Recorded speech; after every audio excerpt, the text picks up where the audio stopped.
वसुधा की जिंदगी में विलन्स की कभी कमी हो नहीं सकती और अगर घर का ही कोई शख्स उसकी जिंदगी में जहर घोल रहा हो तो सोने पर सुहागा वाली बात है। हाय एवरीवन, मैं हूँ शिवानी। आप देख रहे हैं सीरियल स्यापा, जहां पे मिलती है आपको आप ही के फेवरेट टीवी सीरियल्स की सारी इंटरेस्टिंग अपडेट। चैनल को अभी तक सब्सक्राइब नहीं किया है तो डोंट वरी, अभी कर लीजिए, नोटिफिकेशन बेल दबा लें और इस वीडियो को पसंद आने पर लाइक शेयर जरूर करिएगा ताकि हम इस तरह की अपडेट आपके लिए लगातार लेकर आते रहें। वसुधा के आने वाले ट्रैक में अब आप देखेंगे कि पंडित जी ने भविष्यवाणी कर दी है। उन्होंने ये बता दिया है कि देव की जिंदगी पर एक बहुत बड़ा खतरा मंडरा रहा है।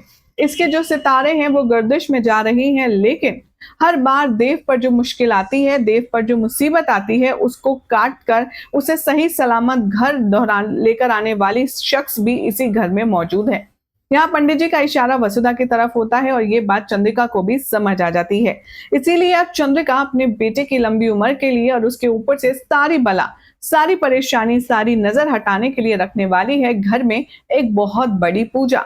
इस पूजा में वसुधा को भी इनवाइट किया जाएगा, जो कि सारिका मैडम से डाइजेस्ट नहीं होगी बात। आने वाले ट्रैक में दिखाया जाएगा कि पंडित जी के कहे मुताबिक पूरा अरेंजमेंट किया जाएगा, जिसमें सभी लोग ब्लेसिंग्स देंगे देव को सही सलामत उसकी लाइफ के लिए। और यहाँ पर फिर वसुधा को भी बुलाया जाएगा। एक एक करके सब पूजा की सारी विधि विधान पूरी करेंगे, लेकिन जैसे ही वसुधा आएगी वैसे ही सारिका अपना गेम खेल देगी।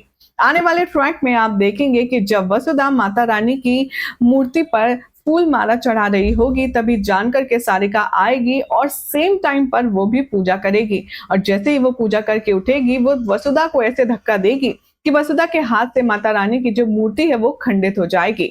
बस फिर शुरू हो जाएगा शो में हाई वोल्टेज ड्रामा, जहां पर पंडित जी अपशगुन अपशगुन कहकर के हल्ला मचा देंगे, तो दूसरी तरफ सारिका भी ये कहती हुई नजर आएगी कि जहां पर ये लड़की होगी वहां पर कुछ ना कुछ खराब चीजें तो होंगी ही। इतना ही नहीं, इस बार तो भाई चंद्रिका भी वसु से नाराज होने वाली है।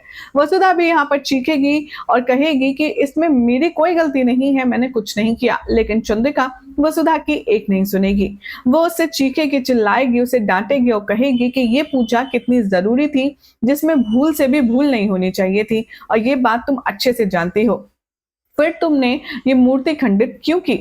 इससे पहले कि वसुधा पर और ज्यादा सवाल और ज्यादा ताने कसे जाते, उतने में इस पूरे मैटर में बीच में देव उतरता है। देव कहता है कि मासा, वसु ने जान करके तो नहीं किया ना, अब गलती हो गई तो हो गई। अब गलती होने की बजाय, उसे डिस्कस करने के बजाय, मुझे लगता है हमें गलती को सॉल्व कैसे करना है उस पर फोकस करना चाहिए।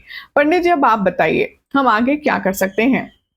देव का वसुधा की ओर पक्ष लेना चंद्रिका को बिल्कुल पसंद नहीं आता। वो कहती है, लेकिन देव, अपशगुन तो हुआ है, वो भी वसु की वजह से हुआ है। और हाँ, इस बात में कोई शक नहीं है कि जितनी गलती वसु की है उतनी गलती सारिका की भी है, इसीलिए पनिशमेंट की हकदार तुम दोनों हो। वेल, अब चंद्रिका क्या सजा देने वाली है वसुधा को और सारिका को देखना होगा बेहद खास। लेकिन फिलहाल तो ऐसी अमेजिंग अपडेट्स के लिए चैनल को सब्सक्राइब करें, नोटिफिकेशन बेल दबाएं और देखते रहिए ऐसी शानदार खबरों के लिए सीरियल स्यापा।